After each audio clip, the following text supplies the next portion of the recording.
Justice League Dark.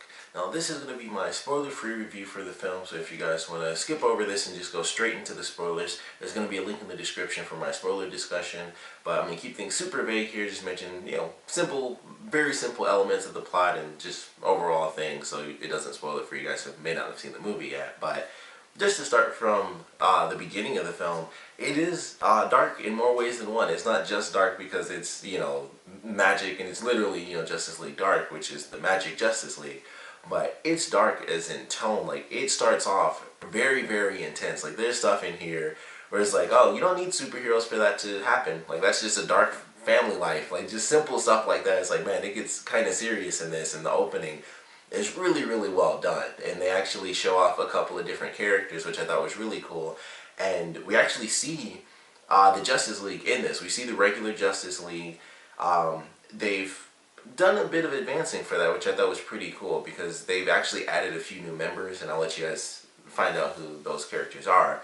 But they aren't the main focus, so that's like the only unfortunate thing is like, oh man, they've added these characters who are famous as far as being in the Justice League, especially if you watch the old Justice League cartoon. You probably have seen like all the main members, that have ever been in the Justice League. So it's like, oh, it's cool. They now have these other characters in there. And then it's like, well, this film doesn't focus on like the normal Justice League pretty much at all. So you get glimpses of these characters, and it's like, well, that sucks that this is like the first time they show up in this new, DC animated universe that they've done. And, they don't really get to get any focus on it. It's like, hey, they're going to be in there, I guess, when they do the next, Justice League movie, I guess. It's like, yeah, these characters will show up now, but they don't really get a lot of focus. They're just kind of, they're in there, and it's like, sweet, let's see what happens in, a few months or something when they come out with the next Justice League movie. But we still get to see pretty much all the members of the Justice League. And then Batman is the one that sticks around. They love having Batman in all these movies. He's the only one that shows up in all the the actual New 52 animated movies. He's been in, of course he has to be in the Justice League films, but he's been in the Justice League movies. He's the only character that's had his own set of movies. None of the other Justice League members have had their own things. I'd say the second Justice League movie kind of focused mostly on Aquaman because he was the final member to be added. So that's the closest they've come to having one character have their own film outside of Batman. Other than that, it's just been the 3 Batman movies, and everything else is an ensemble thing. It's either Justice League or Teen Titans, and this one being Justice League Dark. But he finds his way into this film, and so he's the one Justice League member that's actually there with the Dark team. So I thought that was interesting. It's like they found a way to keep Batman in there. He was in the Teen Titans movie. Technically, the whole Justice League was in that first one too, but he's just in all of them. So he's like the one tie as far as characters that you're familiar with. He's in there. They do have one other character that I think most people were familiar with, who is actually Zatanna. And I thought that was cool that she was in there. It was really great to see her in there because she was one of the main fighters in this. And you never see that in like animated stuff. You see her during like big group battles and things like that. But they only had like 5 people fighting in this whole movie. And I was like, that's really cool. Like, it's this sort of makeshift team of magic users and then Batman. And they're going up against the villains. And I was like, it's really cool to see this character. Like, I've seen her in a million different things. She's one of the more popular DC characters for sure. She's like definitely one of the second tier characters once you get past like the Justice League members. She's definitely in there. Like, you'd have like, I'd say, well, Supergirl now has her own show, but you'd have like Supergirl and Zatanna, maybe Static Shock just because of the old show, the Teen Titans. They're in like that second tier, and she's in there because she's always shown in the media. But this one, it was really serious, and she's like, alright, it's dark magic, it's powerful magic, and she's getting in there. It's like nitty gritty magic with her, and I thought that was really great. She has one scene that's really, really cool where they talk about the differences between the types of magic in the world, and how we have our other, like the leader of the Justice League Dark, who's Constantine. He's familiar with dark magic, and he's able to contain it and control it really, really well. But that's not really what Zatanna does. So they had a really cool moment with that where, she has to deal with like dark magic and controlling it, and just, it being a part of just magic, like the world that she's in, but she doesn't really utilize it like at all. So it was cool that they kind of had that sort of deeper stuff like mentally for certain characters. And it was really good. I thought, like I said, it was a very dark tone for sure. I think this one, I think the only other movie that has a tone like this would be the Flashpoint Paradox film, and that one starts off light and it gets darker. This one starts off as dark as that movie ends, and then it stays that way throughout the whole thing. It's just like really chaotic, and it just keeps going, and it's super bloody. There are like decapitations, there's blood all over the place in this film. It's just like, man, if this was real, this was like a live action movie, it would have to be rated R with all the stuff they did in here. But it was really good. Like, the action was good. They give you interest in characters you may not have ever heard of before. So as far as the new characters that are introduced in this film, at least for the animated universe, we have, of course, Zatanna, who everybody already knows, Constantine, who is probably like the third most well-known character in this film. Of course, it was really cool that Matt Ryan was playing him, because I love the Constantine show that was on NBC, like a lot of people did. So it was really awesome to hear his voice, and he's going to be in another animated show, because CW picked up an animated Constantine series, so he's coming back, so that's really awesome. But it was great to hear him in this. But it was Constantine, Zatanna, that this dude named Boston. I don't even remember his like hero name, but I'd never even heard of him before. I probably seen him and just don't remember, but he was in there. There's this one dude who I totally can't remember his name, but he's basically fused with a demon. And it was really cool. I was like, I'd never even heard of that character before, and I love that character now.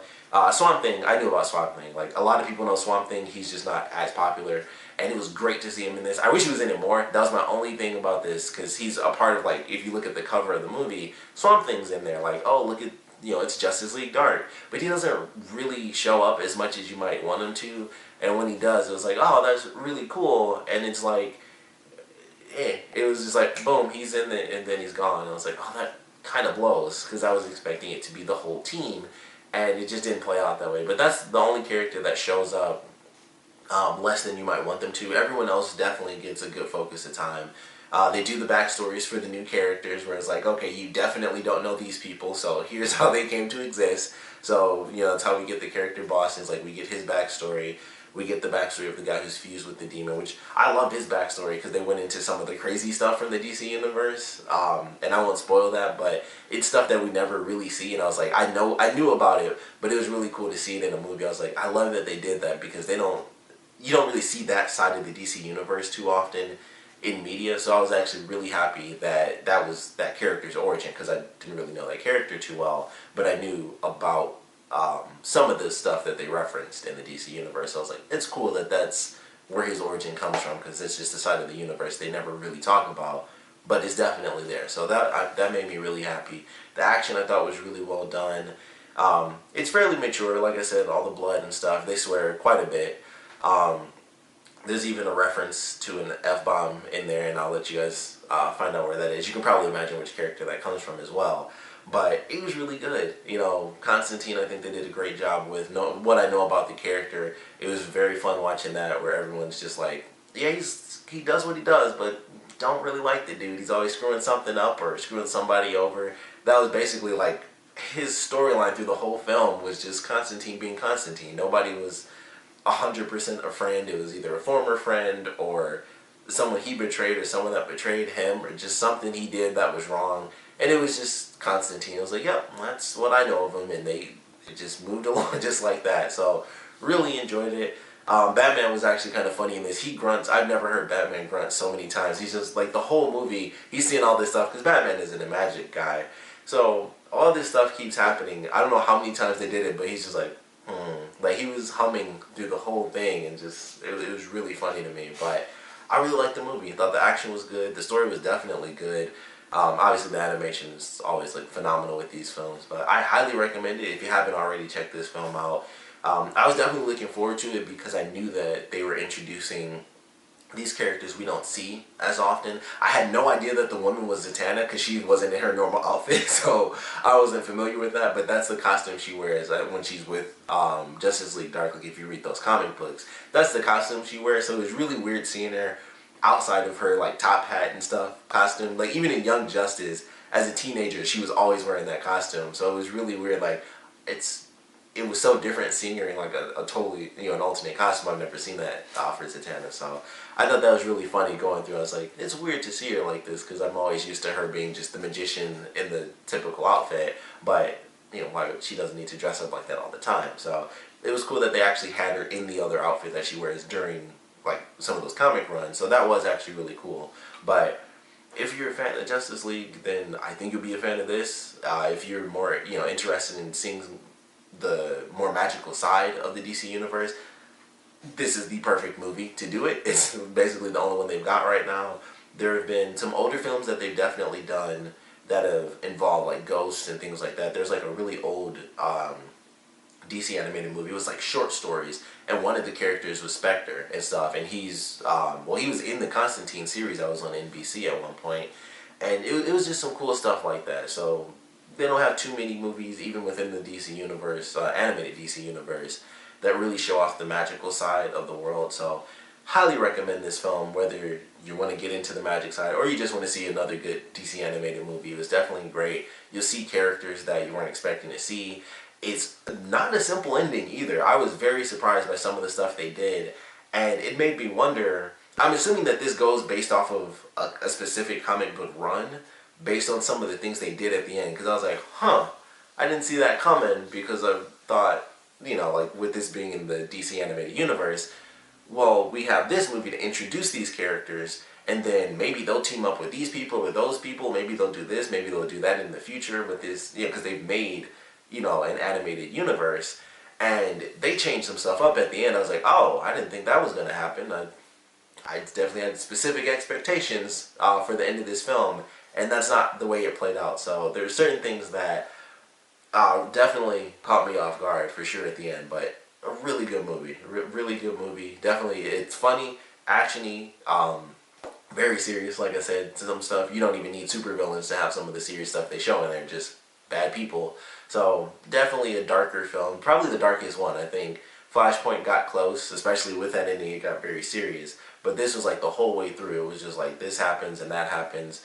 Just bad stuff all around. So definitely good. Also, very specific monster in here. You'll know it exactly when you see it. Not one that you might expect. So that was a very unique choice for what they chose to do in this movie. But I think you guys will enjoy it. Of course, if you've seen it, I would love to know what you guys thought about it. So please comment below. Let me know your favorite parts, at least favorite parts. Of course, if you want to just save all your spoiler discussions, you can just jump on over to my spoiler video. But if you want to put them in this one, you can just just make sure you put a spoiler tag before you actually put the comment, so it's not spoiled for people. But highly recommend this one. Of course, if you were a big fan of Justice League Dark before the film actually came out, you read the comics and you know all the different characters that have shown up. They even have well, it would be a bit of a spoiler for the movie, but it's a character that was like, oh, that's cool that they actually had that character show up, even though they didn't do too much. They showed up, so maybe that character will have a future in like the next film, depending on how they do it. But they did what they could do. Like, all right, let's reference this, and this, and at least have certain characters show up or in the film. So I thought that was cool. And like I said, if you're a big fan of Justice League Dark, you've read the comics and you've known these characters for a long time, you've been waiting for this type of movie, would love to know what you guys think about it. But like I said, in general, would like to know whether you're familiar with these characters or not familiar, what you thought about the film. And if you're interested, like I said, there's going to be a link in the description so you guys can check out my spoiler discussion. But definitely want to know your comments, so please put your comments down in the comment section below. And of course, thanks for watching.